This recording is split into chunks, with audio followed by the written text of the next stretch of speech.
This podcast is brought to you by On Track Studio. This podcast addresses various mental health challenges, including topics such as suicide, addiction, eating disorders, depression, and anxiety. These discussions may be triggering for some individuals. If you or someone you know is struggling, please seek support from a mental health professional or a trusted individual in your life. Remember, you are not alone, and help is available. Listener discretion is advised. Welcome back to Mind Your Head. This week, joining me in the studio is Tess Keightley, or better known as Authentic Spoon.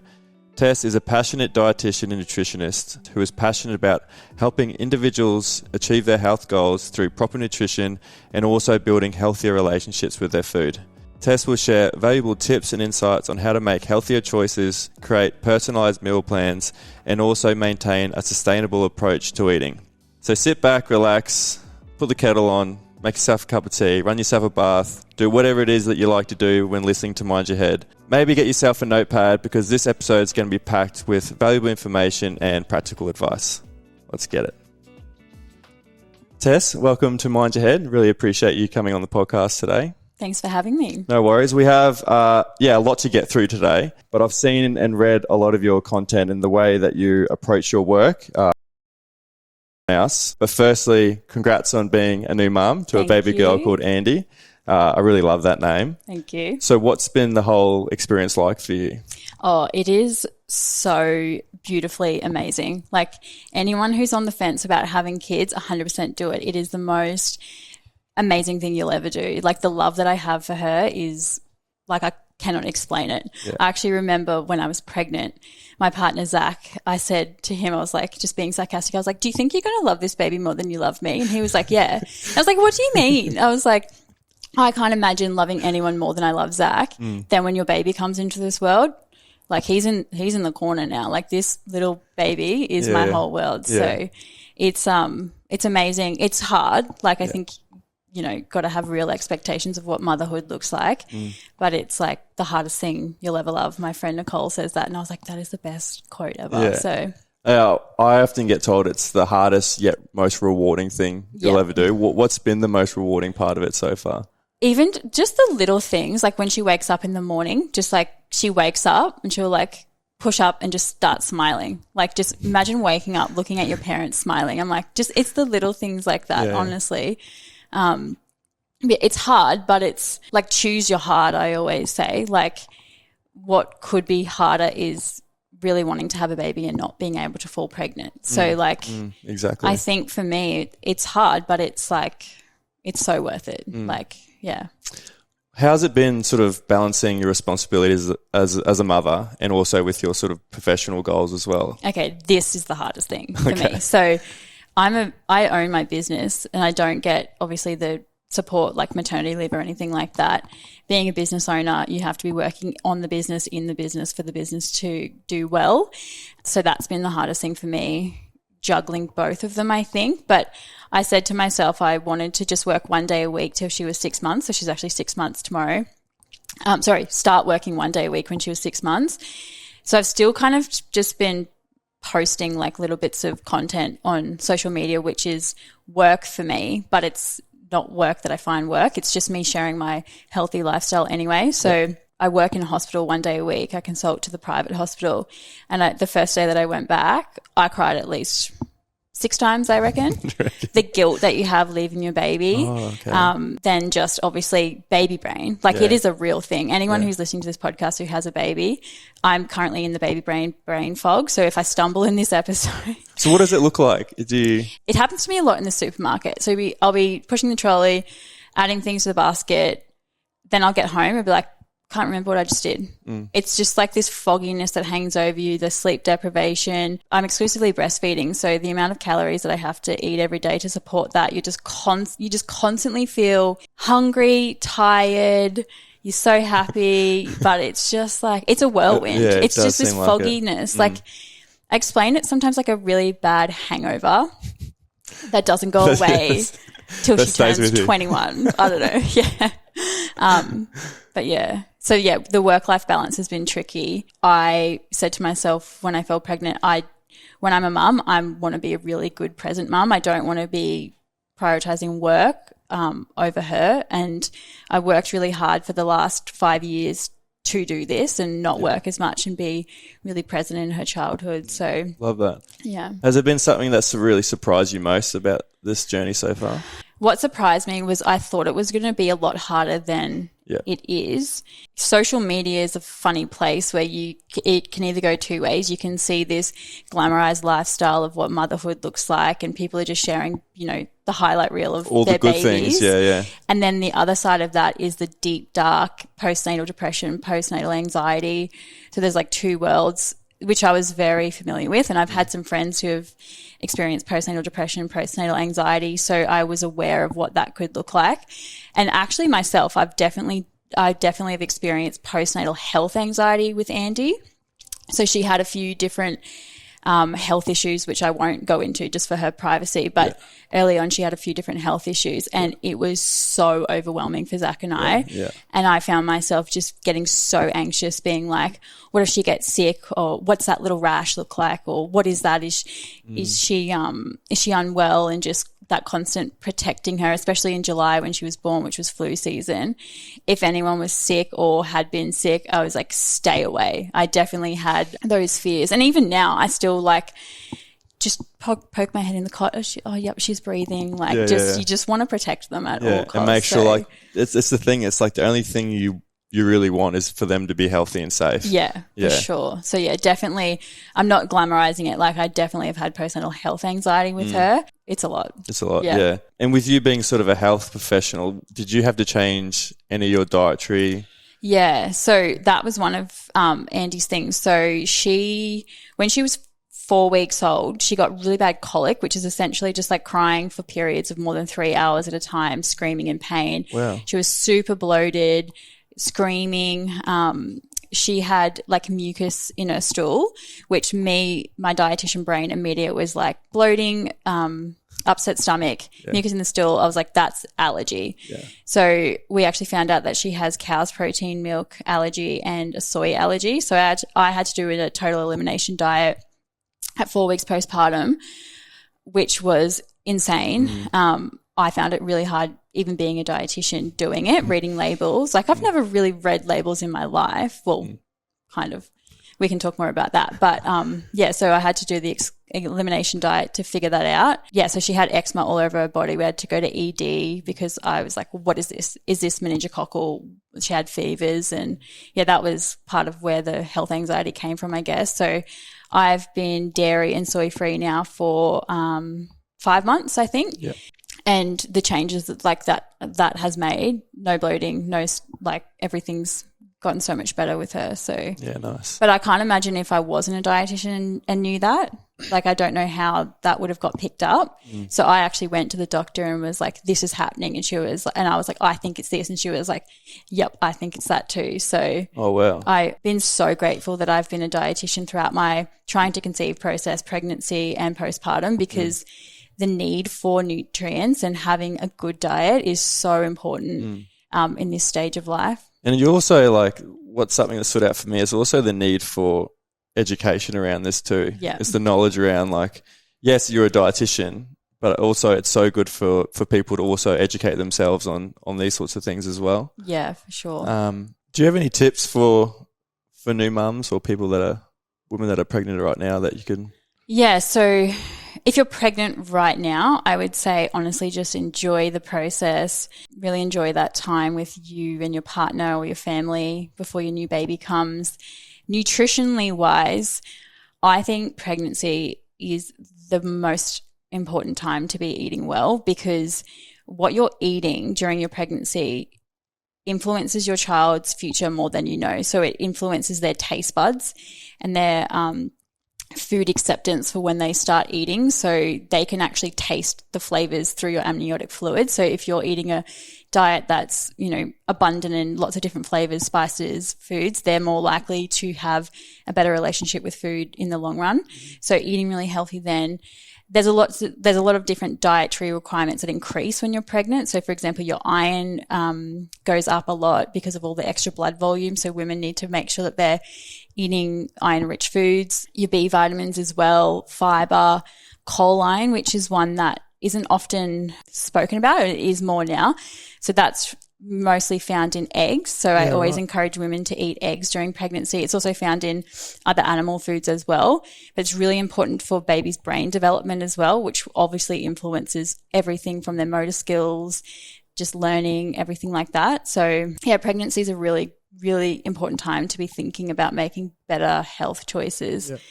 If you want to, can you take me back to a pivotal moment in your childhood that led you to want to become a dietitian? Yeah, so when I think like taking it back, my early childhood, I always had a really active, healthy lifestyle. We grew up on the Sunshine Coast doing, you know, all the sports, dancing, swimming, surf life saving, rugby, which is actually where we met, girls rugby. I was a rugby coach. Yeah, there we go. And yeah, always just kind of, you know, food for me was fuel at this point. Like it was just, I didn't really think much of food in the way that I think of food now. It was just, you know, I ate because I was hungry. When I graduated high school, when I was about 19, randomly out of the blue, I got really bad hormonal acne and weight gain and lost my period. My period was just so irregular. And I was like, what is going on? Went to the doctor. This is 19-year-old Tess. The doctor I saw at the time had the worst bedside manner, was like, you have something called polycystic ovarian syndrome, or PCOS, or PCOS, people call it interchangeably, which is essentially a poly, meaning lots of cysts on your ovaries, which can influence your hormones, weight gain, and fertility. Well, she basically said to me, you've got PCOS, you'll have a really hard time trying to fall pregnant, and if you do, you'll likely miscarry. And this was me at 19. Brutal. Yeah, and I was with Zach at the time, who's my partner of 12 years. And I just remember getting in the car, just bawling my eyes out, being like, what is this? And at the time I wasn't studying nutrition. So as you do at 19, I went down a Google rabbit hole. What can I eat to get my weight back to where it was? What can I eat to fix my acne? And went down this rabbit hole and just started to remove all these food groups from my diet, because someone would say gluten is inflammatory, dairy is inflammatory, don't eat this, don't eat that. And I was so overwhelmed. Started to remove food groups, and I was like, my mum was like, what are you doing? And I was like, not sure. So she's got a science background. So she was like, you're spending 90% of your time, free time, researching nutrition. Why don't you go study it if you love it that much? And at the time I was studying multimedia. So I made the transfer over to a dietetics degree. I originally wanted to be a naturopath, but like my mum was like more evidence-based, so I kind of like took her advice for that. So went down the dietetics route and became a dietitian. So that was kind of what led me into this field, I guess. And that has been a really big driving force for me for how I practice now with my clients and patients, because I reflect back on 19-year-old me. I didn't know what I was doing, and I was getting really incorrect, conflicting information from social media and, you know, Dr. Google, and was actually setting myself up for failure in the long term, because I was removing food groups that were healthy, that I needed, that I actually needed nutrients for that PCOS. And PCOS, I should mention, is actually, there's no cure for it. It's a lifestyle modification for the management of it. Anyway, so fast forward now, I'm 30, so this was 19. Over the last, how many years is that, Elliott? Baby rain. 10 years or so. I've just made so many changes, which has really helped with my health. And then before conception, so like 3 years before Andy was born, I went and got scans and got all the tests done. And the doctor was like, you don't have PCOS anymore. And I was like, hell yes. So it's not curable, but you don't have it. Yeah. So that's when I say it's not curable, I'm saying that, but I'm also saying I don't have it anymore. Yeah. So how you diagnose PCOS is there's different criteria. So one of them is high androgens, which are high male sex hormones. Women have male sex hormones, but they're generally higher. So higher androgens. You can have acne, something called, I'm going to pronounce this wrong, hairism, which is where you'll typically get hair maybe on your chest, on your face as a female. Men would typically have it. Yeah. You can have irregular periods and polycystic ovaries. So you can have cysts on your ovaries but not have PCOS. So it's kind of one of those ones where it's like, essentially you need to have 3 out of, I think it's the 5 criteria. So I had regular cycles. I didn't have cysts on my ovaries anymore. I didn't have acne, and my hormones were within range. So I don't have it anymore, and I fell pregnant naturally. Do you think that's because of the health route you went down in that sort of 11 years, 10 years of just looking after your body, educating yourself, putting good stuff into your body? Yeah. And then now you're... Yeah, I definitely reckon. And when I work with clients who have PCOS now, we don't really... We talk about the diet a little bit, which is a bit ironic considering I'm a dietitian, but I'm talking to them more about their lifestyle. So I'm asking them, who do you live with? What's your weekends look like? How often are you drinking? How well are you sleeping? What's your exercise regime look like? What's your mental health look like? Because it's all of those little things in your lifestyle that are going to influence your food choices and your relationship with food anyway. So yeah, I think it's definitely a lifestyle. It's a lifestyle disease, which a lot of chronic diseases are lifestyle diseases as well. My next question was, do you have a personal ethos or anything like that? And I think you just sort of... Yeah, kind of, I probably summarized it there, but my ethos is eat all the foods in moderation. I guess that's probably the best way to summarize it. But I try and encourage people to eat healthy and make healthy choices. But if you want to have some chocolate, ice cream, a bag of chips, do it and enjoy it. But make sure that predominantly your diet is full of nutrient-dense foods. Yeah. And how do you approach helping individuals create personalized, sustainable nutrition plans? Is it, like you mentioned before, like you look at everything in that person's life, but also that person's different to the next person. Yeah. So everything's individualized to that person. Yeah, for sure. So when so just for background, I see my private clients through my online telehealth clinic. So that is like a Zoom chat face to face.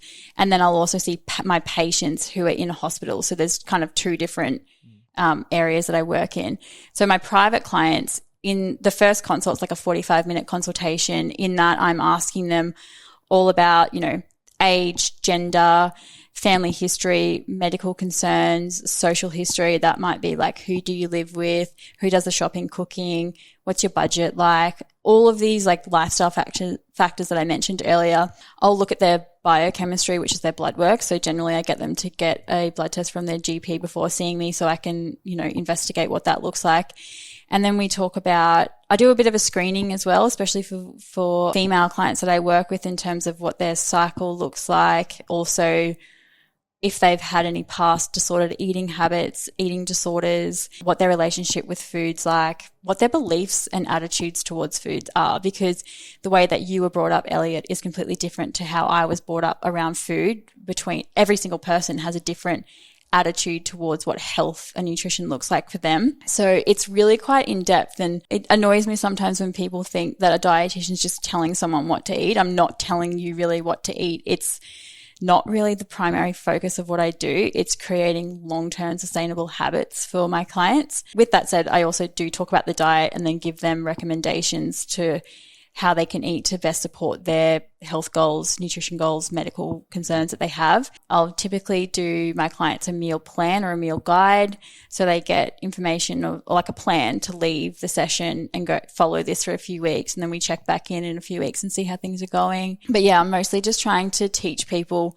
how to have a healthy relationship with food and maintain that for the rest of their life. And what are some key or common areas that people can have a negative impact on their well-being in terms of like the eating habits or the foods that they're having? Is it the snacking? I've heard snacking is not good, like junk food, alcohol, processed food, sugars. Is it all those things that you sort of see? Yeah, so there's lots of different, what I would call barriers to someone having a healthy relationship with food. Some of them might actually surprise you. So firstly, sometimes people see me wanting to lose weight or have a nutrition goal, they're removing food groups. So I spoke about this a little bit before. When you're removing a food group, it can be more detrimental because you're removing foods that have nutrients that you need overall to sustain a healthy human body. So for example, dairy, that's where you would typically get the most calcium. So if you're removing dairy, that's fine. Lots of people follow a dairy-free diet, but you need to be making sure that you're getting enough calcium from other food sources, which if you're not a nutritionist or a dietitian, that's actually quite hard to do. So removing food groups is one. not eating enough calories is actually a huge one that I see. People want to lose weight, so they eat less. But actually that's setting themselves up for failure, because when you're not eating enough calories, your body wants to keep you at something called homeostasis, which is, you at a healthy equilibrium where you're trying to, your body's pumping blood around your body. You're trying to protect all of your organs.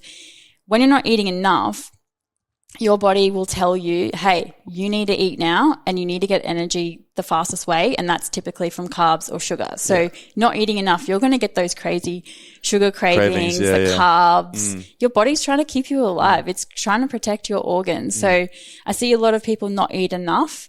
So they start a diet, and then those cravings kick in and they fall into the cravings, and then they get the feelings of low self-esteem. I've failed the diet. The shame and the guilt. The guilt. Then they typically binge eat and just go, well, I've ruined the diet. I may as well just keep eating all of these foods. And then they think, oh, okay, Monday's coming. I'm going to, reset. Diet starts Monday. And then it's just this really negative, vicious cycle of what I call like yo-yo dieting, where you're just constantly removing food groups and not eating enough calories. So that's another one that I see a lot as well. Then the opposite to that is obviously overeating and not understanding what the correct portions are for you. So you and I, Elliott, would have completely different portion sizes from like your mum, your sister, your dad, your uncle, your brother. Everyone's needs are so different depending on your lifestyle and genetics and all of that as well. So not understanding portions. Liquid calories, which is a huge one that people generally forget about. Explain. So liquid calories is any type of drink that has calories in it. So your coffee order, what does your coffee order look like? Are you going through Zarrafas and getting a creme brulee that's got upwards of 30 grams of sugar in it for breakfast, and you're having your morning coffee? Is it the cocktails and the alcohol that you're drinking on the weekend? Is it the energy drinks that you're having? Sports drinks like Gatorades, Powerades, which are, everything has its time and its place. Juices as well. Smoothies, which are fantastic. Don't get me wrong, love juices and smoothies, but they can be made, I'm not going to say incorrectly, but they can sabotage kind of nutrition goals. Icebreakers, all of those liquid calories that can really add up as well. Yeah, so there are some of the barriers that would be the main ones. Also, fad diets, which maybe we'll talk about. We will. I've got very strong opinions on that. Do you? Yeah. But yeah, just following diets that are just unattainable, not sustainable, and just set people up for failure. Yeah. So, and what I really love about the work you're doing is that I can tell you put so much time and energy into not only educating people, but empowering people to make informed choices about their overall well-being. Yeah. Can you explain to me the nutrition and how that impacts mental health and your gut health? Yeah, so this is a topic that I'm actually really passionate about.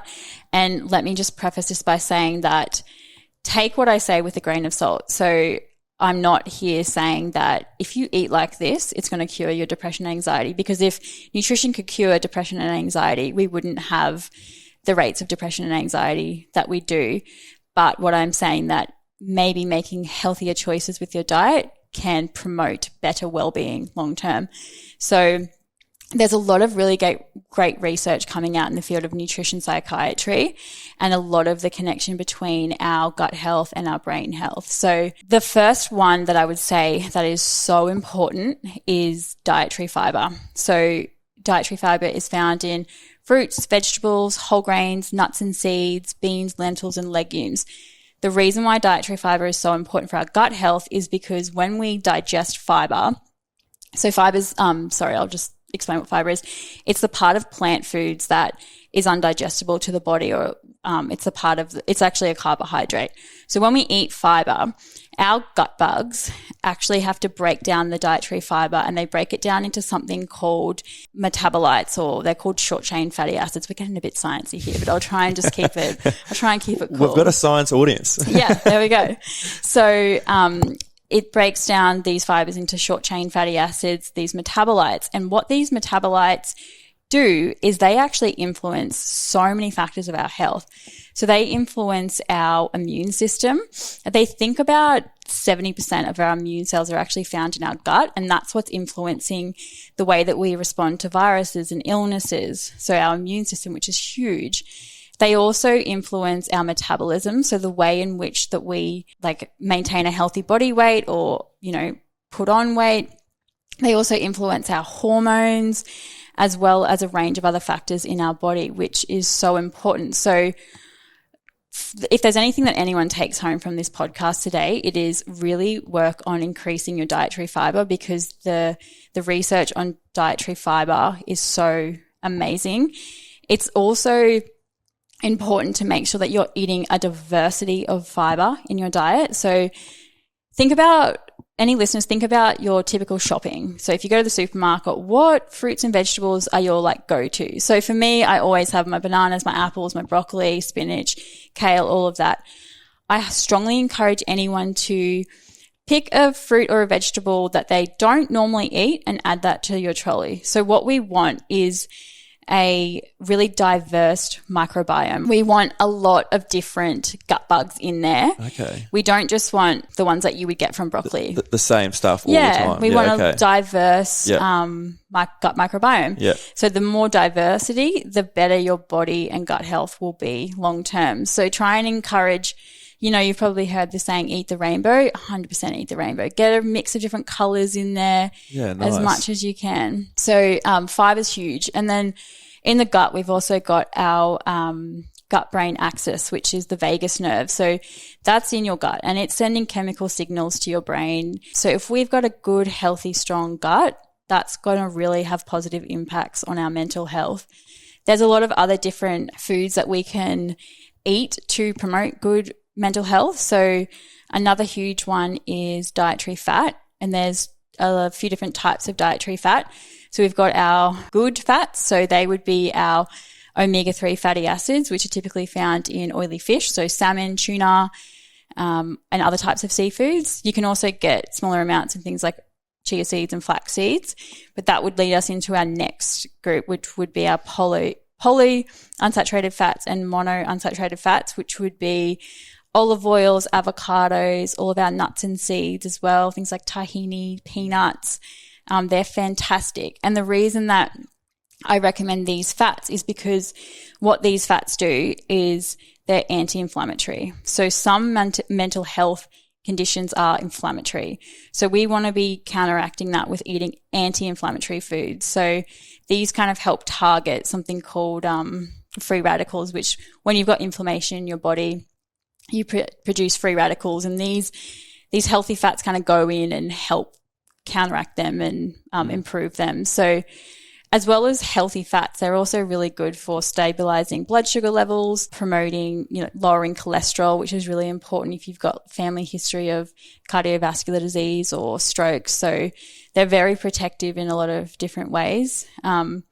You'll find fiber and fats that I've spoken about are core pillars of what we call the Mediterranean diet.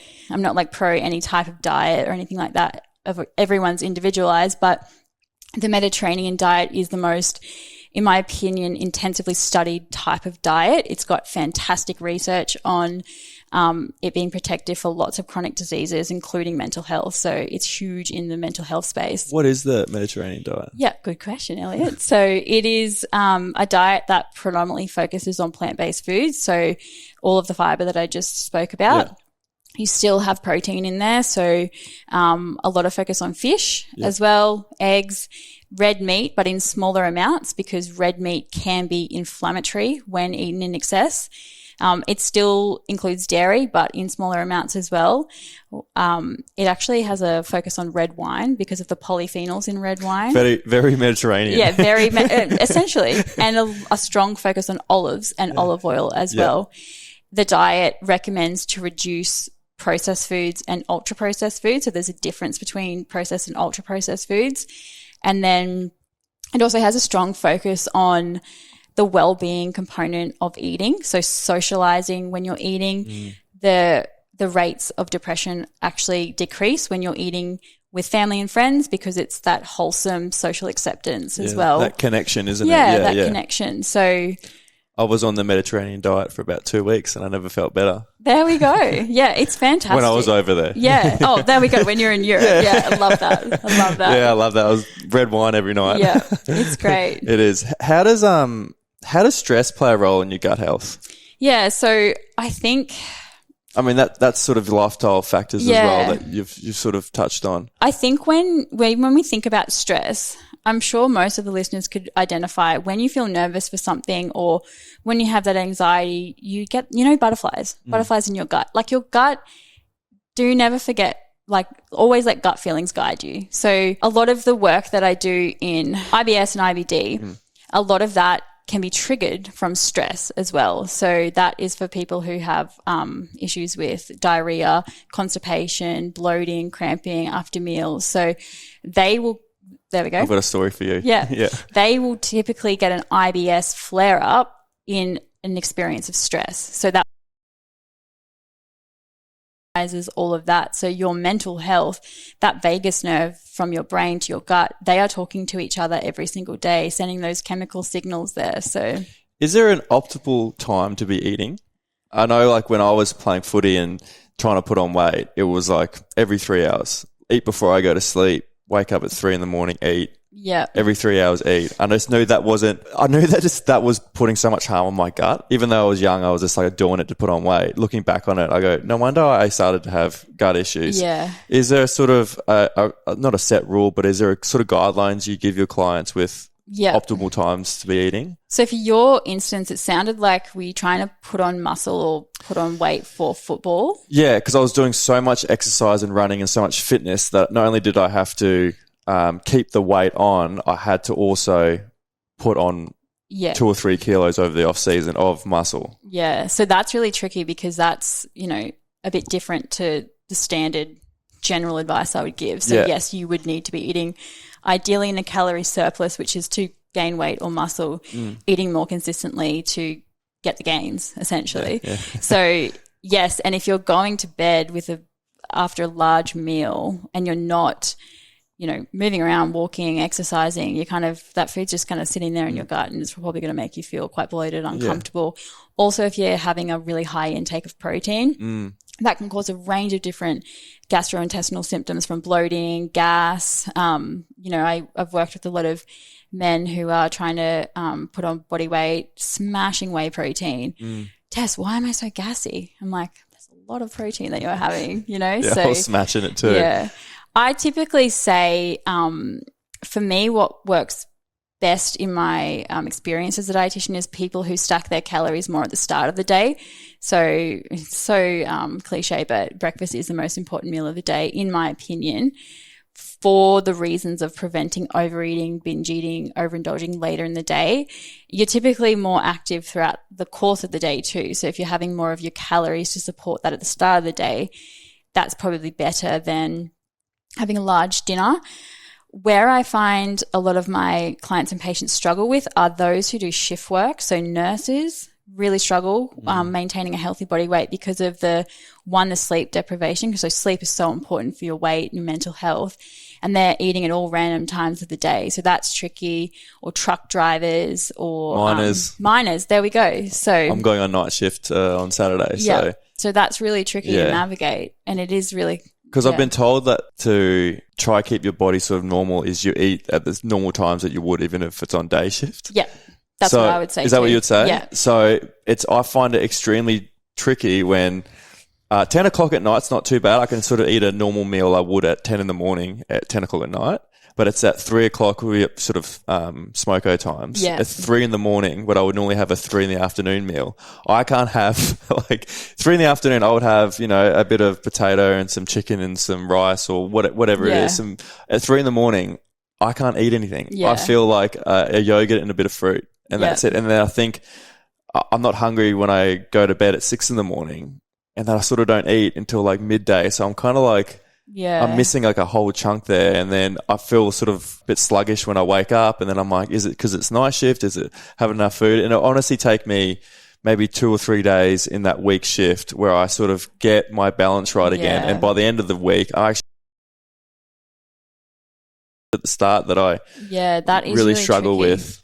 What I would say overall is if your day starts at 7 a.m. and it finishes at 7 p.m., or it starts at 7 p.m. and it finishes at 7 a.m., if you're eating the total amount of calories that you need for your body, weight, size, lifestyle, it's not overall, I don't think it's going to do much damage if you're eating at different times, so long as you're getting the right amount of macronutrients and calories you still need within your window. So your window looks different every day, but if you're still making sure that you're getting your targets, then you should be fine. When it can become an issue is if you're relying on foods to give you energy at those 2 a.m., 1 a.m., etc., and the foods that you're eating are the not so healthy foods. So that's when it can kind of set you up for failure. I've found that when I have a meal that I would have during the day and I have it on night shift, I get really tired. Yeah. Really tired. And I'm like, all right, I know I can't have that meal at 3 a.m. because I know when I finish it, finish my lunch or my time at 3:30, I will be so tired. So I can't have like a normal meal because, when you have a nice belly full of food, you're just like, oh, I just want to like nap now. But I can't nap. I've got to go out and work for the next 3 hours and 3 a.m. So I'm like, okay, I can't have that. I've got to have something light that's not going to like fill me up too much. That's kind of keep me awake a little bit. And then when I sort of knock off work at 6 a.m, I can go have I'll try have like a sort of a decent sized meal. Yeah. But then I've been told that like having a big meal before bed's not the greatest either. Yeah. So what would you typically eat? For breakfast? Oh, so when I knock off work in the morning. Or that one when you like that. 3 a.m. Yeah. So 3 a.m, I would have like honestly some fruit, banana and apple. I would try to get some yogurt or some muesli or something. Yeah. And that would honestly be it. That's what I would say. I would say in that time, focus on protein and carbohydrates there and maybe some healthy fats too to help keep you satiated but not super full. Yeah, yeah. So I wouldn't be telling you like, Elliott, go have a massive like curry. I used to. Yeah. I used to have a big curry at like 2 a.m. Okay. And then I'd like go back into my machinery and I just put my head back and I'm like, oh, I could go to sleep now. I'm so tired. Yeah. Think of it what you would eat like post-workout. So I always tell people post-workout, get the protein for your muscles, keeping you full, and then the carbs to replenish the lost glycogen stores from your muscles too. So focus on like a protein and a carb there. Some other good options would be like protein snacks. Like, I don't know, you probably can't do this in the mines, but boiled eggs. You can do boiled eggs. Yeah. Even just like, can you do like tuna? Yeah. Yeah. Like stuff like that. Like snacks that are high in protein and fat would be really important. Yeah. And then carbs, great fruit. If you're into like whole grain carbs, like whole grain bread, fantastic. Whole grain crackers. Yeah. Do you have any myths to bust when it comes to nutrition or eating? Is there many? Is there a lot of misconceptions when it comes to? We ain't gonna need to do another podcast on this episode. Nah. Give me 10. There's a lot of myths. Okay, like some common ones that I see on social media, like lemon water to start your day. I've heard that. I come from a family of dentists, so all my uncles are dentists. My granddad was a dentist. It just strips the enamel off your teeth for one. It's really bad. It's not going to increase your metabolism. It's not going to help you lose weight. What it's going to do is hydrate you. Fantastic, drink water in the morning. Yeah. You might get a little bit of vitamin C, antioxidants from the lemon. But that's it. But it's not really. What about the cucumber in the water? Probably the same. Really. That's just refreshing, I would say. Like for people who struggle to drink water, absolutely add some mint in there, add some cucumber. If anything that's going to encourage you to drink more water, fantastic. That's a big one. The whole like don't eat after 6. Have you heard that one? No. It's like don't eat after 6 p.m. because you'll gain weight. Not really correct. You can definitely eat after 6. There's a lot of conflicting info about what foods are good and bad for you. So there's like don't eat gluten is a huge one. Don't eat dairy. Carnivore diet is so big at the moment. There's people just typically eating meat, which brings it back to our mental health topic, like fiber. You need that fiber. So I love meat. Yeah. I love it. Yeah. But I couldn't imagine having a carnivore diet. Yeah. I've worked with clients who've come off the carnivore diet. Then when they start to eat fruits and vegetables again, they basically get IBS because their body is like, what is this fiber? You don't have those, your gut microbiome is not used to it and it's got to learn how to redigest everything again. So don't get me wrong. I have I'm not against anyone who follows any different types of patterns of eating. You do you. You do what works for you. But if we look at the evidence and the long-term health implications of some of these diets, I'd be worried in like 10 to 15 years of the long-term implications of removing really – like I thought when we think of nutrition, I thought that most of the population knows that vegetables are good for us. Not in the keto world, not in the carnivore world, paleo world. They decrease some of vegetables too. Like I thought that was one thing that we could all collectively agree on in the world. No, can't do it. Can't do it. There's some guy on Instagram, I don't even know his name. He's in America. He was like holding a bag of spinach saying like, spinach is so bad for you because of the oxalates in spinach. I heard something that the vegetables are trying to kill us. Have you seen that one? Oh my God, yes. The broccoli is trying to kill you. Yes, oh my God. Never eat it. Broccoli is like one of the best foods to reduce cancer risk. I wonder if they're referring to the pesticides and all the chemicals that help grow these vegetables. That's a whole different topic. And I agree that I think that the food industry has so many flaws. There is so many issues in the food industry. Do not get me wrong. Our soil is different to what it used to be. We have a high demand for food in the supermarket shelves. It has to look a certain way, be a certain texture. Last year, actually, before I fell pregnant, I went up to an avocado farm tour in far north Queensland. If an avocado falls off the tree, they can't use it. So Jordan, my fiance, used to work at a fruit store up in Budrum. Yeah. And she said we would throw out so much food because the banana had a little mark on it. Can't use it. It's ridiculous. They would just chuck out so much fruit that had any little blemish on it that they just said, oh no, it's ugly. It makes me so sad. We actually have a food insecurity issue in Australia. So a lot of families in Australia are going to bed hungry. So that's our elderly population. Our kids are going to bed hungry.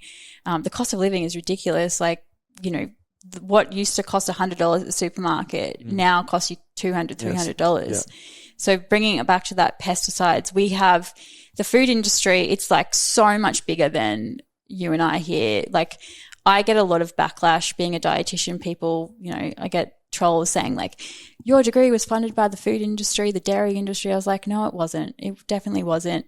But yeah, we have a long way to go with our food industry, but it's bigger than all of us. There is so much money in the food industry. It's like $1 trillion industry. Not to mention like the environmental impact that it costs for farming. And that's not just saying cattle and animal foods, also fruit and vegetable. The amount of water that we use to grow this produce is ridiculous. And if people want to eat organic, fantastic. If you can eat organic, that's great. If you can afford to feed your family all organic, go for it. If you can't, don't worry. If you can't and you are concerned about the pesticides on it, rinse it in water, vinegar and bicarb if you can. Try and get as much of the residue off as you can. Foods that are in skins like bananas, mangoes, avocados, less likely to have impact than say like berries, like foods that obviously don't have a skin that Apples, you're not eating. Yeah. So maybe wash those a bit. I work with people from all different walks of life, Elliott. Like I'll work with a truck driver who's lived in the country who eats cereal, McDonald's, KFC, processed foods, frozen foods. He might think that that's healthy. He doesn't understand that that's not healthy. On the contrary, I might work with like a high profile influencer who, makes $500,000 a year, wants to eat organic, shop at the farmer's market, do Pilates, has a sauna, has an ice bath. She wants a meal plan. Am I going to give her a meal plan that's got frozen pizzas, KFC, Macca's? Absolutely not. So I might give her an organic diet. But then if I work with old mate from the country and he wants to eat healthier because his toe's falling off because he's got diabetes, we're going to just start small. I might say, okay, let's get some frozen veggies out there because that's, your supermarket might be like 300 Ks away and you can't access it as easy as someone who lives in the city. I have very strong opinions about not a one-size-fits-all approach. And that's what we call health literacy. So that person might not understand that that's unhealthy for them. So it's really tricky. So, and there's a term I've heard you use, and it's nutrition privilege. Yes, is that what? That's what it is. That's what you're talking about there. And you don't want to recommend something to, say, the truck driver out west that's going to deter him from absolutely. You don't want to go straight for that whole change, because he's just going to be like, well, this isn't going to it's not sustainable for him. If he eats McDonald's 5 times a day and I say have salmon, quinoa, kale, broccoli, have a chia pod in the morning, have a smoothie, have a green juice, he's going to open that plant and be like, she's kidding herself. She's absolutely kidding herself. I don't even have a blender. Exactly. I'm not that person that has this is the best diet to eat, because it looks different for everybody. Mm. And it's the thing you touched on before is it's the cost of living too. It's, I think a lot of families are we can't afford to be going all organic. Yeah. We're going to have to go the cheapest option. And most often the cheapest option isn't the good stuff. But sometimes we don't have a choice either. Yeah. It really pisses me off. Sorry, I probably shouldn't use that kind of language, but it really grinds my gears. So we say fucking shit. Okay, cool, because I do swear. Let's just put that on the table. But it really does annoy me that it might be cheaper for your family to have what are those things called?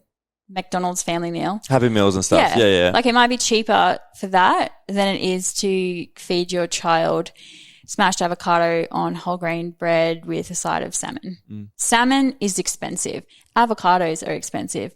The healthiest foods that I recommend, like nuts and seeds, are really expensive. They're really nutrient-dense foods, but they are expensive, as opposed to a loaf of white bread, which might be, I don't know, how much is white bread these days? $3.50. How good's white bread? Oh, it's delicious. But you know what I mean? If you're picking the healthier option, that's actually more expensive. Yeah, so absolutely. That's why I have issues with the food industry, because it's such a big gap. And they make it harder for you, don't they? It's just I think a Happy Meal is $3. I talked to my mate at work in the mines. He's like, Happy Meal is $3. Yeah. Kid gets fed. Yeah. It'll cost me $20 to make a meal that's it's the gap. Gonna feed him. Yeah. Yeah. And then the food, so I work in the hospital as well. Some hospitals that I've worked in, the food is absolutely atrocious. I wouldn't eat it. My dog probably would look at it and be like, what is that? And my dog gets good food. Yeah. Lenny eats better than I do, honestly. No, that's a joke. But I cop so much backlash, and dietitians collectively cop backlash because of the food that's served in hospitals. We get some influence over what that looks like in the hospital. At the end of the day, it comes down to budget. It comes down to funding. Exactly, in our health department.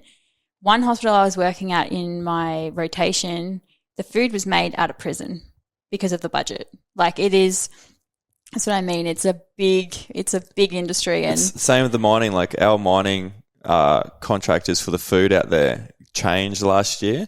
And I was like, oh, why did it change? And he goes, these new contracts, they were cheaper than the last ones. So that's why the mines hired them. And I was like, cheaper than the last ones? What's the food going to be like now? And then all of it's frozen. All of it's frozen. They come in and you can taste the difference straight away. The water's different. The food's different.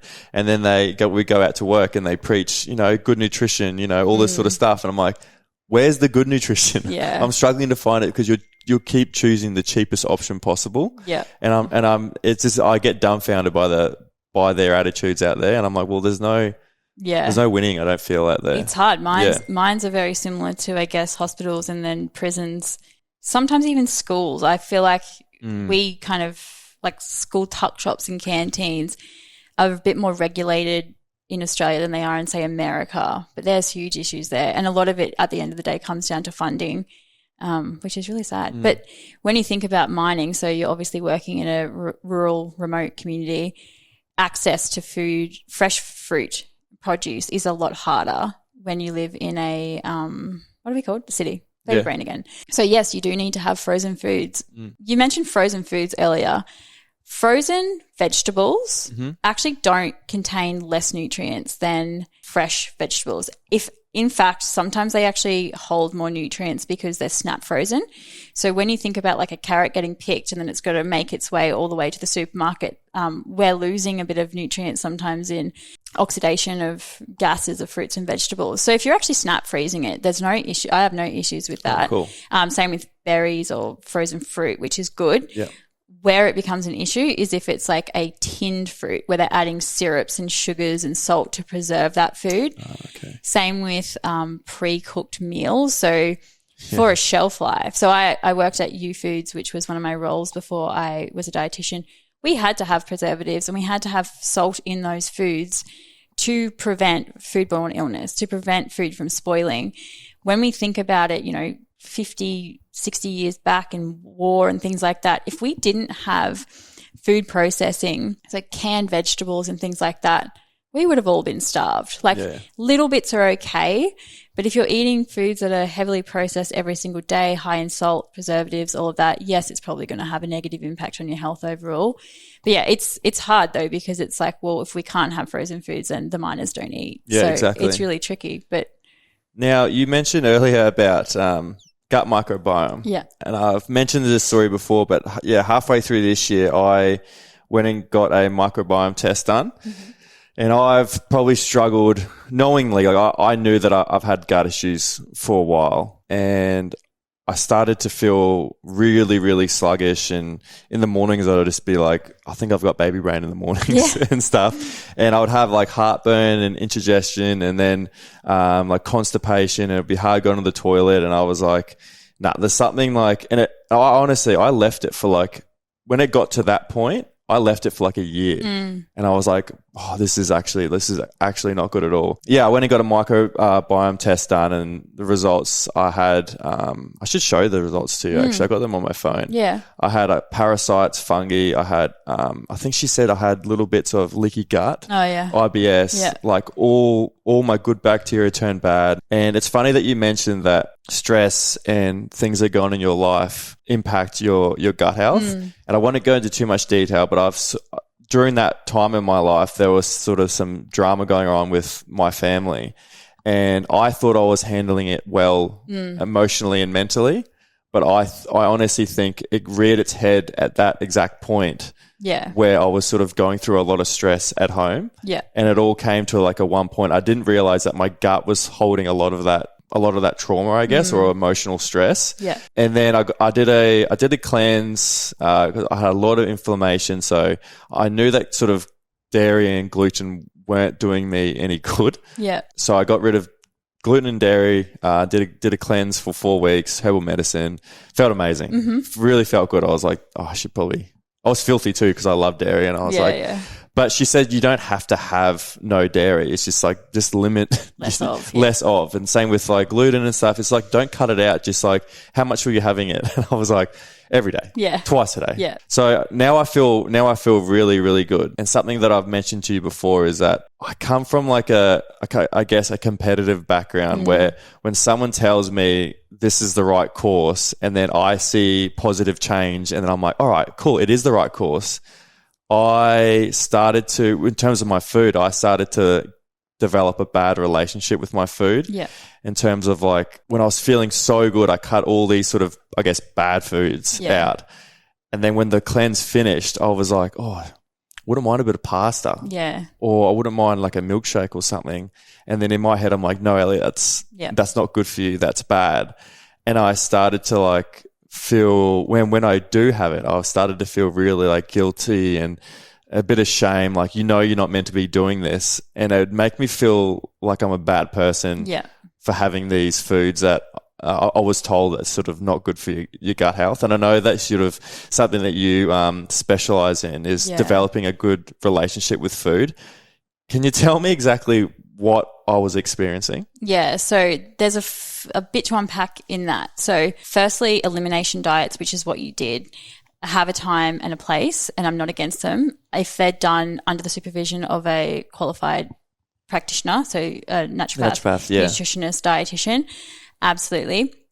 They can be dangerous if you try and self-do an elimination diet. So if your gut was inflamed, I don't want people to take this the wrong way, but if your gut was inflamed, yes, gluten or dairy could be adding to that inflammation, but it doesn't mean that they're inflammatory overall. So yeah, she gave me like a list. Yeah. She gave me like an anti-inflammatory diet, and she gave me a list of like what I can have and what to stay away from. Yeah. And she was like, as best she can, try and like stick to it. And like the list of things I could have was massive. Yeah. But the list of things I could have when you've spoken about it were things I've never heard of. I was like, what the hell are all these things? Yeah. And so that was like the tricky bit, was like getting out of my old routine and was like, I can't have what I normally would have, and then go to the supermarket and be like, how do I incorporate this into a dish? Like, how do I make this into a meal? Yeah. So it is tricky, and I don't particularly work in, like, naturopaths practice a little bit differently to dietitians. We would do like a FODMAP diet. I'm not sure if you've heard about that, but yes, I was saying eat fiber, blah, blah, blah. But if you do have IBS or IBD, certain fibers in foods might be inflammatory for you because your body is having a hard time at digesting some of those fibers. So, essentially what you did was an elimination diet. I get a lot of clients and patients who have done elimination diets or cleanses, and then they finish the cleanse, they start to reintroduce foods again, and your body is like, what is this food? Your enzymes aren't used to breaking down that food, so then you have a hard time readjusting to that. So even me being dairy free for my baby at the moment, when I start to eat dairy, I'm terrified for what that day looks like if I've done some, made myself become intolerant to it. So that's one thing that's happening internally for you. The next thing that it can also do is really negatively impact your relationship with food. So there's a term called orthorexia, which is actually a type of disordered eating, an eating disorder. It's on the spectrum of disordered eating. I'm not saying that you had this. It felt like I was in the car and I go, this must be a little bit what it feels like to have an eating disorder, because I knew it wasn't healthy. Yeah. And I was like, this must be what people like, on a very small scale, what their mindset is when they eat food. Because I've never felt like that before. I've always been someone who the metabolism, it would always be, I'll just burn food off. But I never really thought about food as bad or good in another way. And until this, and then I've realized, well, that food was actually, or the way that I was eating was actually harmful for me. And then I seen myself how good I feel. And then I didn't want to go back to that, even though like, I love ice cream. So it's really tricky. So this is why I have a really hard time with people who promote cleanses and detoxes, because the long-term implications of that, how that looks like for that client that you've recommended that long-term, is really quite challenging. So when I first became a dietitian and started practicing, there was this diet called the HCG diet, which I won't go too much in detail. Essentially, it's you only eat 500 calories. You take these homeopathic drops that are meant to suppress your appetite. So all these people lose weight. They lose weight really fast because you're essentially starving yourself.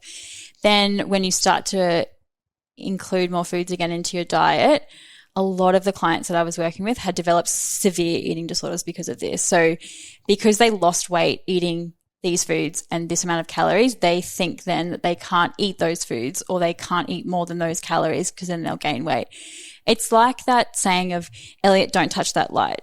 All you want to do is touch that light. Or if I say, Elliott, you're not allowed to have your favorite food, which I don't know, what's your favorite food? I like a big dirty burger. If I said you're never allowed to eat a burger again, all you want to do is eat that burger. Like when I found out I had dairy intolerance, I didn't eat a whole lot of dairy. My baby did. I didn't eat a whole lot of dairy, but all I wanted to do was eat cheese. Yeah. It's just like, you're not allowed. It's like the forbidden fruit. So you want to eat it. So it causes a really negative relationship with food long term. And I really, eating disorders or disordered eating doesn't discriminate between gender in terms of males and females. Probably the stats are higher for women, but I work with so many women who have disordered eating habits, behaviors, because of the main reason when I screen is I say, when did this first begin for you? It's like, when I was trying to lose weight for a festival, or when I was playing footy trying to gain weight, or when I was getting that summer bod. Bod, or when I was going on getting married, going to Europe, and I wanted to lose weight, because they started restricting foods, they started restricting calories and things like that, and just not under the guidance of medical supervision can be really dangerous long term. So how do you help them through that? So when I work with that client one-on-one, we'll do a lot of screening and unpacking. It's kind of like unpacking your life. What led you to this? It's a little bit of therapy, isn't it? It really is. And dietitians are trained through nutrition counseling, which is a bit of like motivational interviewing, trying to get clients to feel safe and supported to share. Like, my clients cry in a session. Like, at least, maybe 60% of my clients will cry, because food is so much more than just food. It is an emotional response. Like, celebratory. Funerals, there's food. Weddings, there's foods. Yeah. Yeah. It has that strong connection to memory as well. Exactly. Like your favorite food, like either the last food you had with your mum before her passed, or like your birthday food, or your, each food you have has that emotional connection. And then if you get told like, you shouldn't have that as much as you should, it's just like, well, that's a memory for me. Exactly. Yeah. Like I remember the night before my grandma died, she had a dinner bread roll and soup, and was like dunking that dinner bread roll in that soup. And every time I think of that soup and bread now, I think of my grandma, or she used to bake the best scones ever. Yeah. My family, whenever we get together, we make scones in honor of her. So food is so much more than that. So bringing it back to what we were talking about, we start to unpack that. For my clients who have active eating disorders or disordered eating, I strongly encourage them to also work with a psychologist as well, or a counselor, because the clients who I work with who are working with a psychologist and a dietitian, we have better outcomes long term. But it's not a overnight fix. It's a lot of support, ongoing care, and just building them back up to where they were. Like if I get an email or a text message from a client, because some of my clients text me because I kind of roll like that. But a client before Christmas messaged me saying, "Hey Tess, I went out for lunch with my friends and I ordered this on the menu and I ate it and I went home and I didn't feel guilty." That for me is best. Like, I'm retiring now. If I can teach my clients to make food choices, not feel guilty, and just enjoy their life with food, like my job is done. At the end of the day, that is so rewarding for me. Like a lot of girls who I've worked with have really a lot of food anxiety, food fears, just like you mentioned when you were on your cleanse afterwards, you would get those feelings and thoughts. For people who have active eating disorders, it doesn't stop all night, all day. It is about their next meal, how much they've eaten, what their body looks like, constant body checking, constant comparison. It is a really, really dark, sad, stressful period for people who are in an active disordered eating, and they don't get the help that they need, which is really sad. And what I found was like if I ate something after the cleanse, I was like, all right, if I just go, to get a bit of junk food or something. Yeah. In my head, I'm like, all right, well now you've got to go to the gym the next day. Yeah. And you've got to work all that off.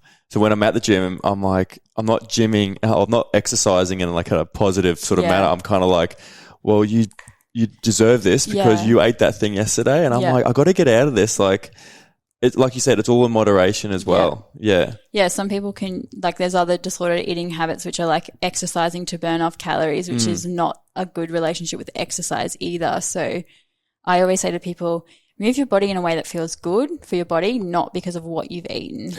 And something that I've really learned, and when I did the microbiome test and I did the cleanse, and I'm really in tune with my gut now. And when I eat something, I'm like, before I just wasn't that in tune. So if I eat something that was, sort of upsetting my stomach, I just wouldn't notice it. Now when I eat something and I sort of feel my gut, I'm like, oh, okay, like that's probably not.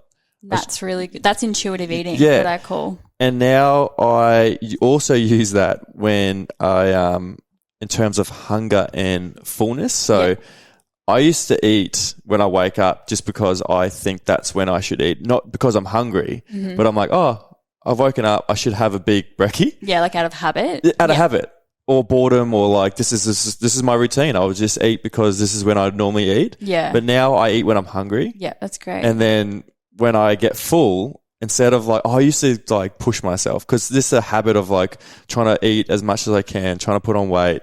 And then now I'm just like, I love getting to a point where I'm like, oh, I'm not full, but I'm good right now. Yeah. And then I don't really sort of eat for the rest of the day. Yeah. Or sleep the next morning. So I think that's really important for me, is like eating when I'm hungry. Yeah, that's amazing that you can do that.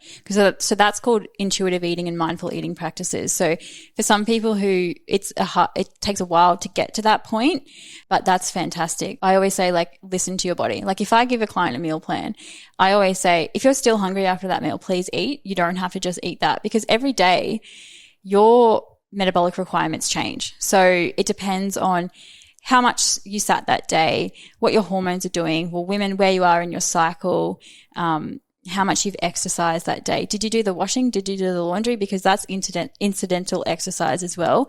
Our bodies aren't robots. They aren't computers. They don't, input, output, exactly, spreadsheet, exactly. It would be great if it could be like that, but every day looks so different for one person.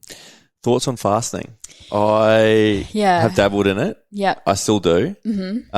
Not on purpose, like what I said to you just before is like I'll eat when I'm hungry. Yeah. That will almost turn into a fast because I will say I'll have my last meal at night at like 6 or 7 and then I'll wake up in the morning. I haven't eaten anything today and it's, 11:30. Yeah. And my last meal was at 7 last night and I'll just eat when I'm hungry. That sort of turns into a fast. Yeah. Almost turns into accidental fast. Fast.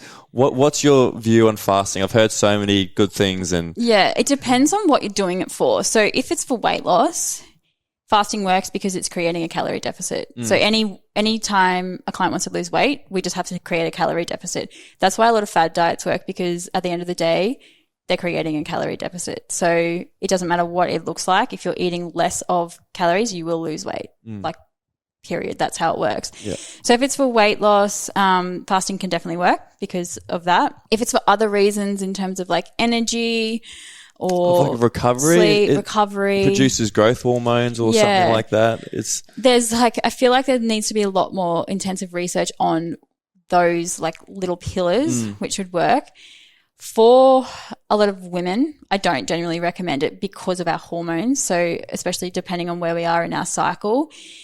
For people who have a history of disordered eating, absolutely no way in hell because it's that restrictive, you're not allowed to eat food in this window. And then if they do it, it sends them into that cycle that we spoke about earlier. And I hate saying this, but it is very individualized. Like if it works for you, you don't get ridiculous cravings. You don't feel guilty if you've eaten food. If you feel good, by all means, definitely do it.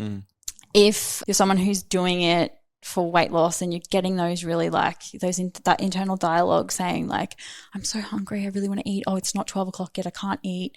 That's when that's probably not right for you. Yeah. For people who have like a background of endocrine issues like diabetes, PCOS, metabolic issues, probably wouldn't recommend it because of your blood sugar levels.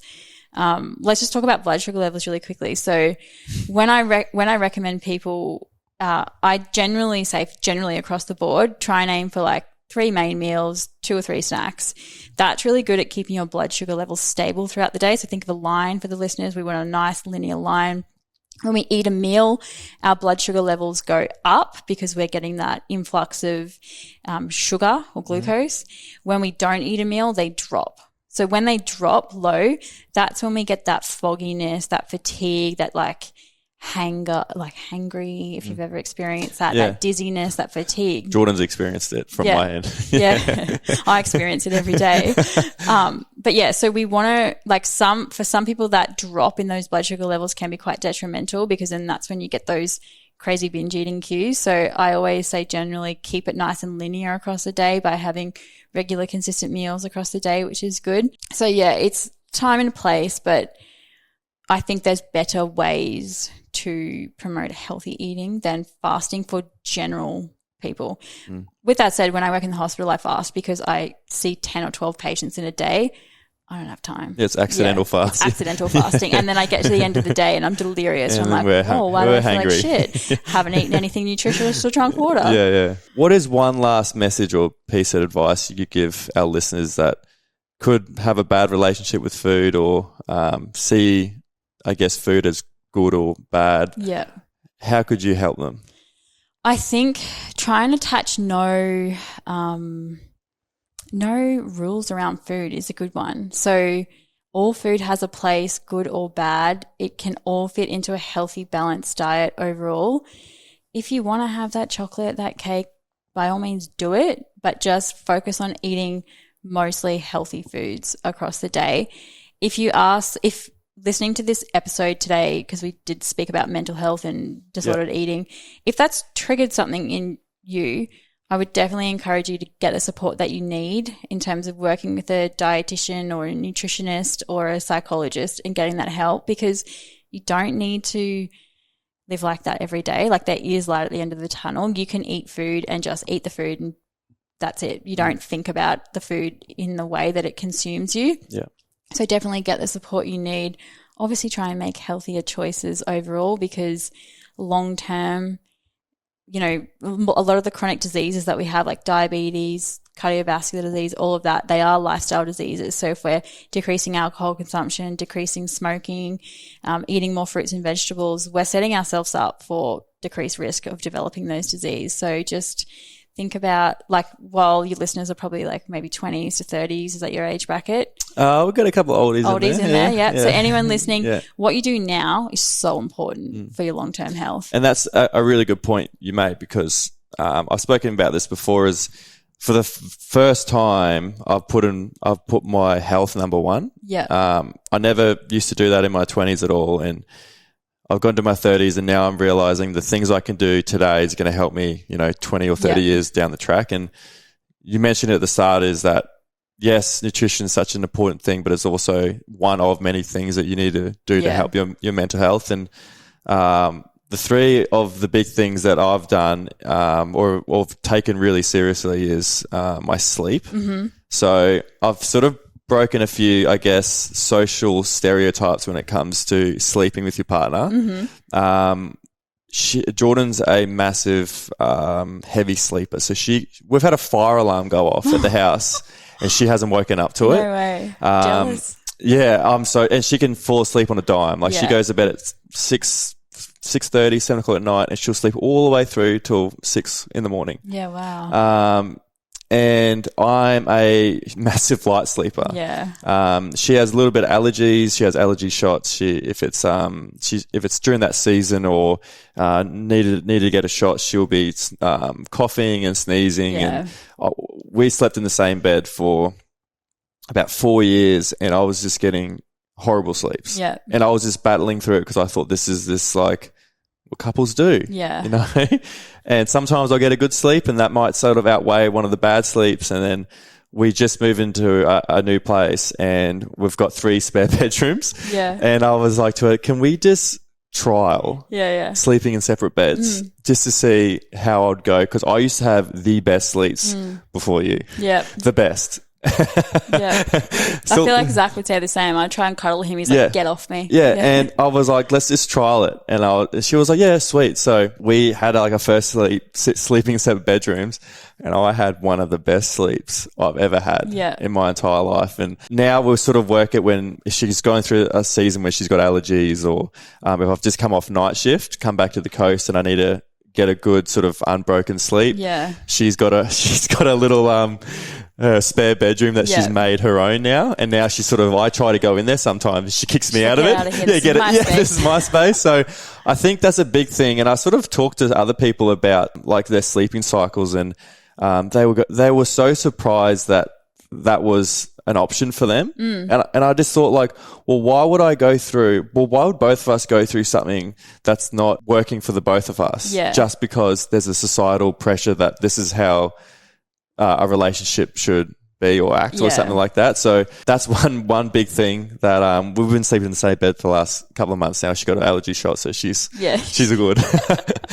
In winter she gets a bit cold and she wants a snuggle. But the next one was exercise. So I've always been pretty active, but I think doing exercise, like I talked to you about before, was when I was playing footy, I was just doing the exercises to perform in rugby and not necessarily enjoy them. Yeah. And I remember when I stopped playing footy, I was like, I'm going to actually do the things that I will love to do, because if I love to do it, I'll keep going back to it. So I've got back into swimming. I've done a bit of boxing, a bit of HIIT training. The workouts are a lot different just to do the 1 rep max that you used to do in sort of rugby and try to get away from running as much as I can.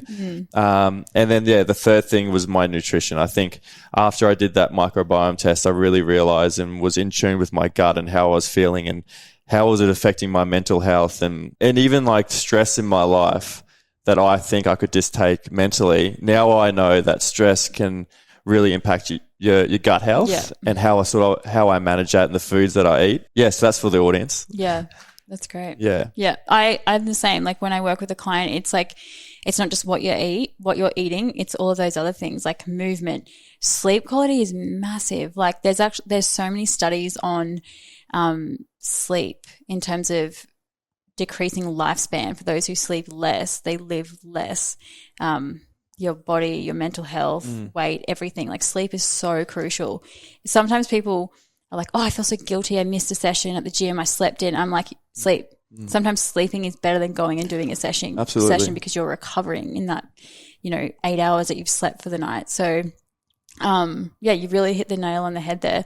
Other things too, I think are really important, like meditation, yoga, like taking care of your mental health if you're into that, as well as social supports as well. It's huge. Like having connection with people is really, really good. Making sure that your social circle supports your goals as well. Yeah. Like if you're hanging out with people every weekend who are drinking, getting on drugs, it's just not helping you get to where you need to be.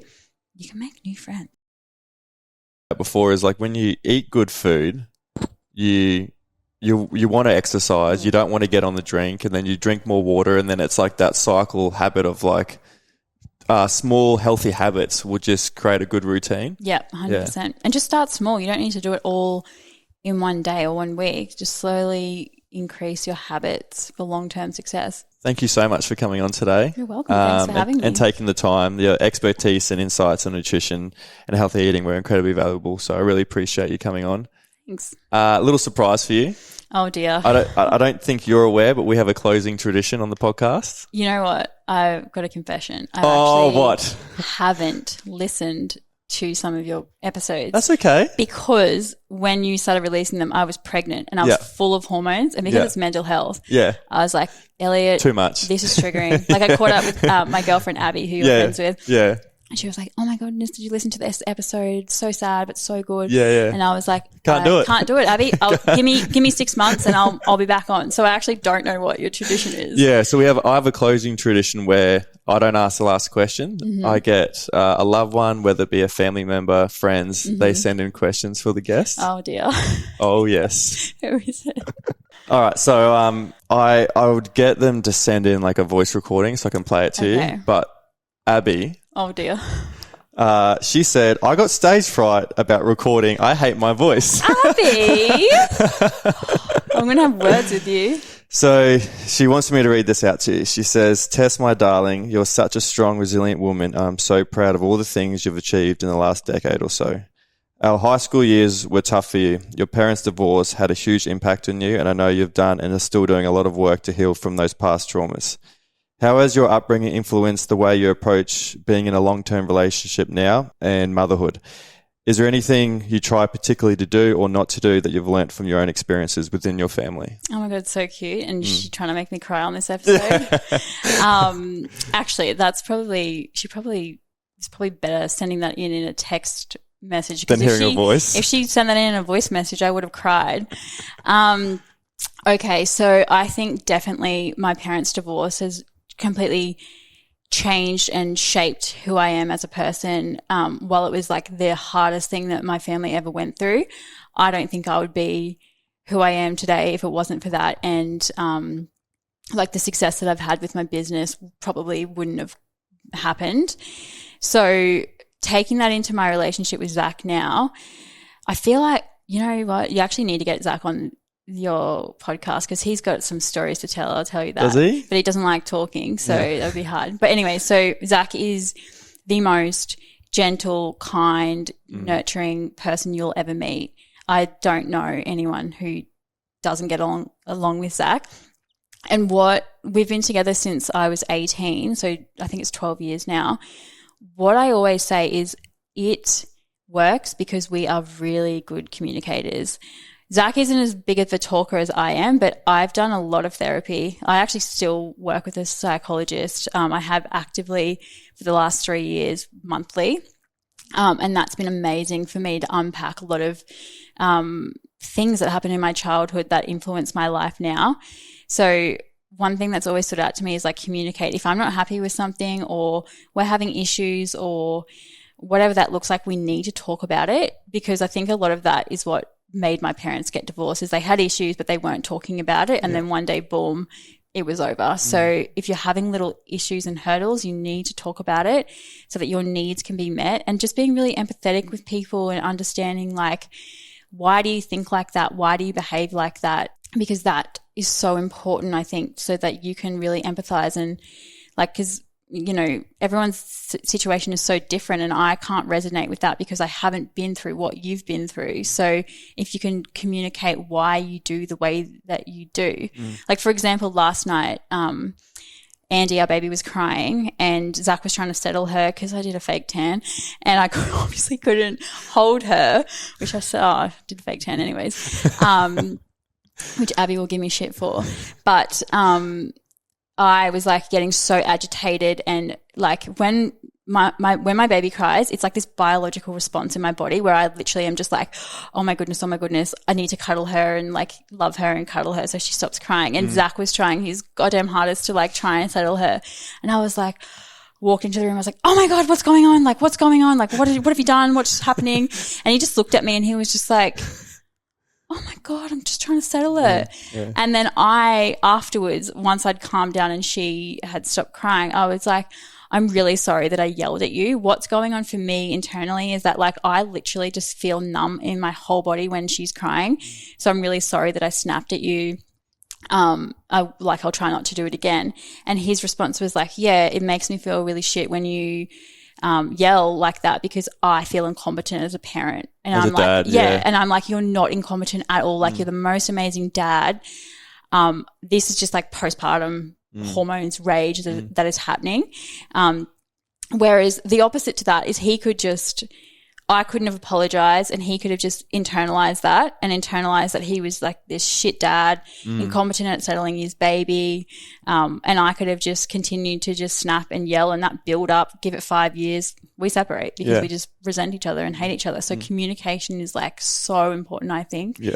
And then on that as well is like work with a psychologist. I feel like 99% of people could benefit from working with a psychologist. Like, absolutely. I'm pro see a psychologist. Even if you think you've got nothing going on. You got shit going on. You got shit going on. Go to a psychologist. You'll figure something out. Yeah. Yeah. It was so important for me to like 3 years ago, I had a massive change in my life. Like I changed so many things in my life, from my friendship group, the alcohol. Like I haven't had alcohol now in 16 months, I think. Obviously was pregnant, but stopped drinking when I was thinking about trying to conceive, and the impact that has had on me is so amazing. Like how? So why was I drinking? I actually am someone who I don't really like the taste of alcohol. So I'm not someone who, I crave a beer. I just I wasn't someone who would get home from work and be like, I really want a glass of wine or something like that. I used to drink to get drunk. I used to drink because my business was stressful. I was just I need a relief. An escape or something. Yeah, yeah. Or I would drink in a social setting because all my friends were drinking. To fit in. And it was just what was normal. We've grown up on the Sunshine Coast, and just drinking is just so normal. It's part of our lifestyle. Whereas because I work in the health world too, the amount that people drink is actually not normal. It's just what we've done, high school, post high school, all of that. So I was drinking for that reason too. Or, I was just drinking for whatever reason. Then when I was pregnant, obviously trying to conceive, I recommend stopping drinking for at least 3 to 6 months if you can, to improve sperm and egg quality. So I kind of stopped drinking then. And then pregnancy, when you go out with your friends who are all drinking and drunk, I'm like, God, you're annoying. Or God, what's going on here? Or you just see Shut things. Up. No, yeah, that sounds horrible. So any of my friends listening, I love you, but you're annoying on the piss. Just stop drinking and figure out what's going on in your head. No, but I just started to see things in such a different light, and now postpartum, I'm just and I'm not saying that I'll never drink again. I'm not saying that I'm anti-alcohol. I used to love margaritas, don't get me wrong. Yeah. But it's just not the time and the place that I'm at in my life now. And I look back and feel sorry for myself. I was like, what were you doing? Why were you drinking every weekend? I wasn't happy. I have so much more happiness now in the little things, going for a sunrise swim, going for a walk, going to the markets on a Sunday morning, not having a hangover. I just feel so good. Yeah, your values and everything, your priorities have changed. Everything has changed. My whole life has changed. I feel the same thing. If I wake up Sunday morning fresh, I'm have a smoothie. Yeah. go down to the beach, walk the dog. I'm like, this is the best Sunday morning ever. How the hell did I ever go through 10 years of hangover Sundays and pretty much wasting the whole day? Yeah, for sure. Yeah. So like, I like changed so many aspects of my life, and I suffered with burnout so badly before I fell pregnant, to the point where I was like in my psychology office, we do telehealth, but she was just like, you need to stop. So I actually my business grew really quickly, really fast, and I just said yes to everything. Yeah. Took on way too many contracts, and then I found myself just being like, I worked so hard for this, got everything I wanted in terms of the contracts that I had, the financial goals, and I was so unhappy. Really? I just was like, I hate this. I don't want to be a dietitian anymore. It was too much. I had like 7 different contracts going on. Was working like 70-hour work weeks and just complete burnout. And it got to the point where I was like, not passionate, don't want to see that client, don't want to do this. Yep. So I actually ended a lot of those contracts and was like, it's just not, I need to cut back. You had to learn to say no to a few things. No. Yeah. And then I was like to Zach and I had the conversation where I was like, yep, let's try for a baby. And then, So now I've definitely learned to like take on less, just really enjoy like a slower pace of living. Like I was chasing the dream. Yeah, I was like, I want this, I want this, I want this house, I want this. And now I'm just like, I just want to be with my baby, you know. Living in the moment a bit more. Yeah, absolutely. Yep. So, yeah. We've got a few more. Oh, God. I'll play. This is Jamie. My sister. Younger sister. Yeah. Younger sister. If you could go back in time 10 years, what advice would you give your younger self? Oh, that's a good one. Good. Almost a little touched on it there a little bit, didn't we? Yeah, I think I would definitely say work out who you are and don't just do things because everybody else is doing it. I've been pretty good at like my business is called Authentic Spoon. So being an authentic person is really a strong core value of mine. So I know on this podcast it's more of like a professional setting, but I'm actually like the biggest bogan, biggest weirdo, like take the piss, like I'm crazy. And we're not professional. Yeah. I've always kind of like nurtured that side of my personality as well. But yeah, I just think 10 years, just like, oh God, it even just makes me emotional thinking about it. Like just do you, don't do what everyone else is doing. In terms of like body image and stuff like that, man, in high school, like, and you go, I feel like I can speak for a lot of women here. Body image is a huge thing. Like just learning, I wish I could have the self-acceptance of body image that I do now than when I was in those early years, and just like don't compare yourself to people. Everyone's on their own journey. And I would have worn more sunscreen. More sunscreen. So I don't have as many wrinkles. No. But yeah, sun safety is paramount. It's paramount. Yeah. I love that about the sort of that body image thing and stuff is what do you think changed? I think once I like adapted a bit of a healthier relationship with food, that changed for me a lot too. And yeah, just understood food in a different way in terms of like food. You don't just eat food to be skinny or like have abs or whatever. I eat food now to support my health and goals and stuff like that. Also, like strangely enough, like postpartum. So when I was pregnant, this is like personal information. When I was pregnant, I gained maybe, I think it was like 11 kilos overall.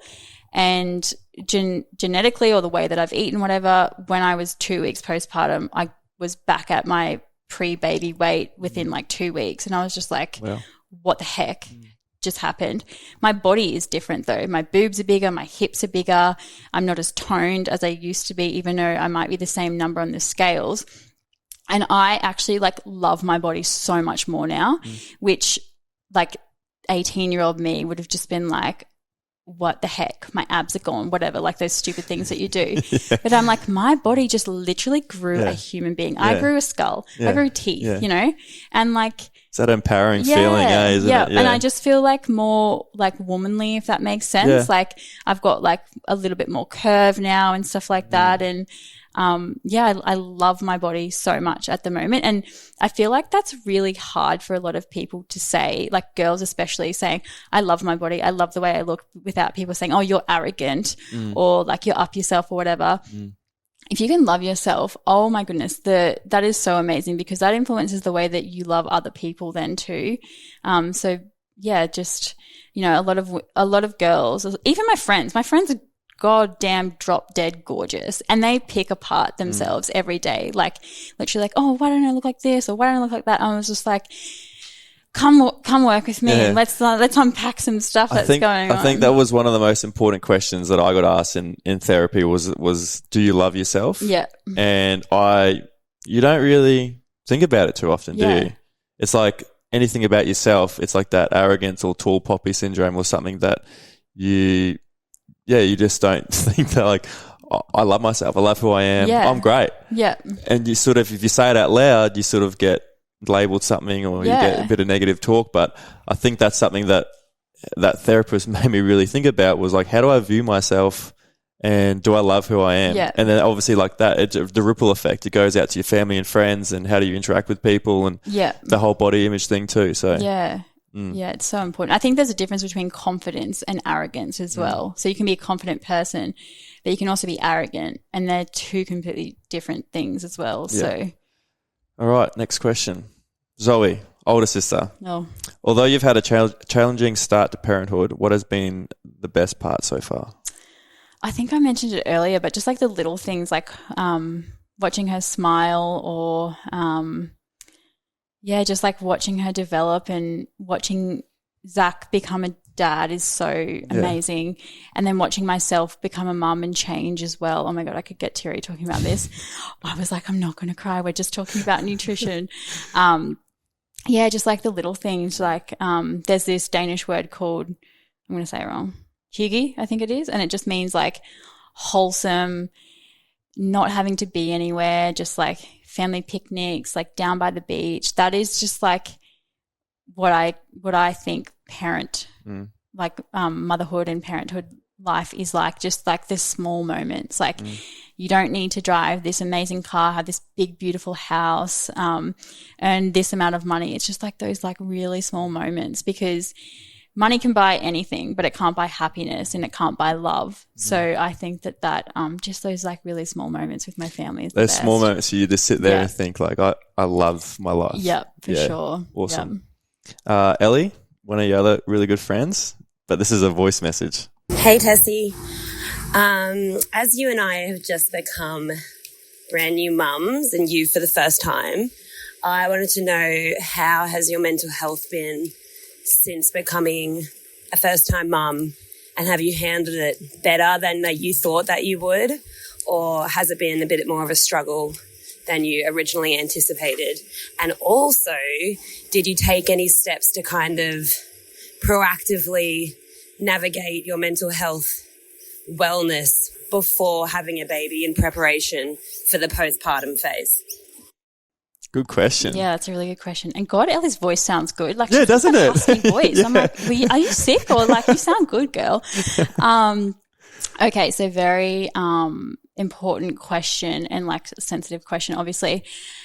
So I think I mentioned earlier, before we started to conceive, I was working with a psychologist for like 3 years, trying to like unpack stuff from my childhood, because I thought that when I became a mum, I like didn't want to bring that stuff in there. So that's something that I was proactively doing. So I have a history of depression and anxiety that I first developed like even before my parents were divorced, when I was like doing competitive surf lifesaving. I just used to get to the line and just like walk away because I'd get performance anxiety. So I'd kind of always was like type A high achiever, perfectionist, which is like the worst freaking thing ever because you're your own worst enemy. So being aware of that, I was like really paranoid that I was going to get postnatal depression. And I've had friends who have experienced that and kind of knew what that looked like. So I was really aware of it. And even when I fell pregnant, my midwife, like they do a screening of your mental health, and she's like, so you've got a history of depression, anxiety, like that can come up in pregnancy and all that. So I think just being aware of the triggers for things that trigger my mental health, it was a really big one. And then becoming a mum, oh my goodness, like no one prepares you for the hormones. Like I remember like day 5, I think it was, when my milk came in. Zach actually has a video of me. Maybe we can maybe we can show this, I don't know, on social media. But I'm literally, he's in the kitchen and he's just like filming me as he does, like holding my new 5-day-old baby. I'm watching TV and like Lenny's sitting there and he's like, oh, it's a cute moment. I just start crying for no reason. Like the hormones are so intense that like no one can prepare you for what that feels like. They call it like the baby blues. Yeah. Sometimes they stick around for a lot longer.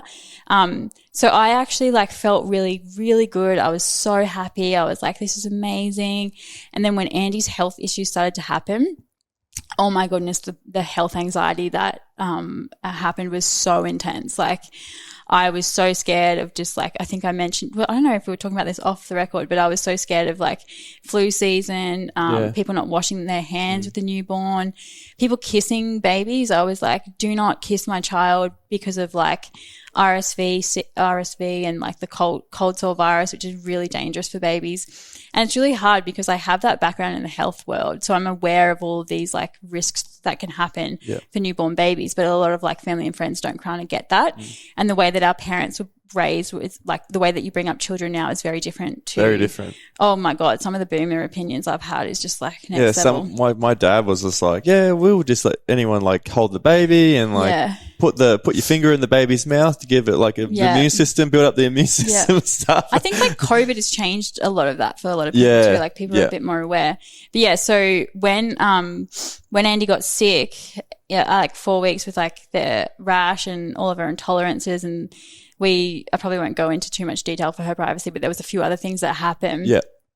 I was like first time mum, full of hormones, navigating this first time mum experience and just being so scared of anything bad happening to her was such an intense feeling.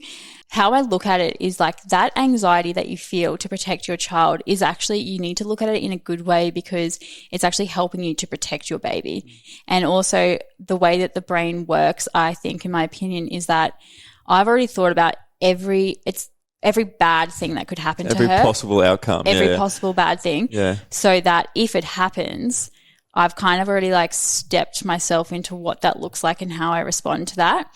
But the intrusive thoughts are next level. And like I pray that no one ever has to experience some of the intrusive thoughts that you get. Like so she's just started rolling and now she sleeps on her stomach, and like SIDS-safe guidelines say like babies should be put to sleep on their back. I will literally wake up in the night. Like, so Andy's a great sleeper. She sleeps through the night. I wake up in the night and check her because if I don't and she's on her face, she's not breathing, and then she dies. Like they are so intense. Really? Like like the health anxiety is a huge one, I think. Do you have trouble like relaxing? Yeah. Yeah. I think I have trouble relaxing in general. Yeah, okay. Like my mum used to come over early postpartum days and just be like, just go lay down. Don't go on your phone. Just lay down. Like to get me to just not do anything is like a really big challenge for me. Like I'm always someone who's like on the go. So that was a really, really hard thing, like slowing down. Is that something you're working with the psychologist? Yeah, so I've been a bit naughty. I actually haven't seen her in a while, but she's just had a baby, so she's on mat leave. But yeah. So I probably need to see her or see someone again for it. But just the health anxiety was a huge one for me because I think once you've seen your baby sick and then like some health issues that you have, your mind just spirals, hey? Like you are just like, oh my God, what if this? What if I don't do this? What if this happens? So I wonder if I would have actually had postnatal health anxiety if she didn't get sick. I do wonder. Yeah. One more question. Who do you reckon it's from? Oh, did you get Zach on there? I did. He talk? Yeah, bloody oath he did. Okay, 2-part question. What is the best advice you can give me to navigate through all the fad diets we see on the internet these days? And part 2, can we get pizza for dinner tonight? What a smart ass. Okay, 2-part. Get out of it. Yeah. Oh, okay. Fad diets, to summarize, I think, is this diet something that you could go out to dinner with friends and eat or sustain? Could you eat that diet when you were pregnant, trying to conceive, or could you eat that diet for 6 to 12 months? Chances are, if it's a fad diet, your response will be no.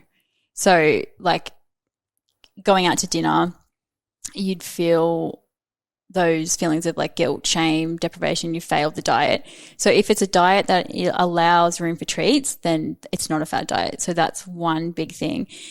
If it's a fad diet, so if you're pregnant, chances are it's probably restrictive. So your body needs all those nutrients to grow a baby, which is a big one.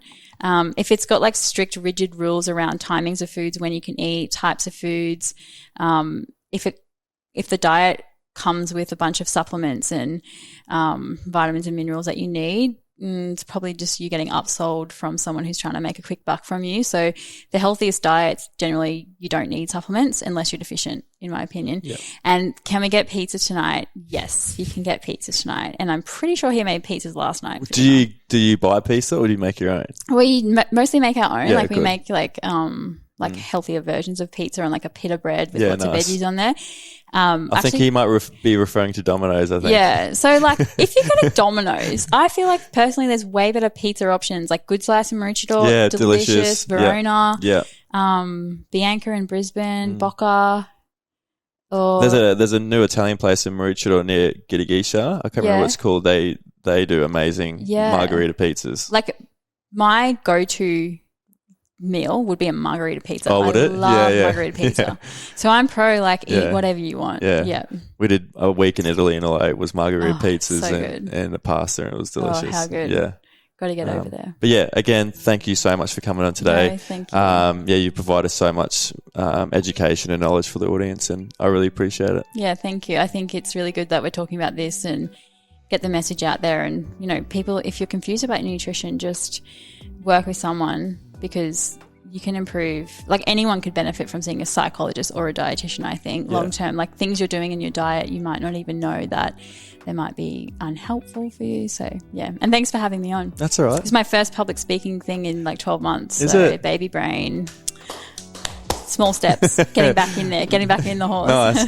Thanks, Tess. Appreciate it. Thank you.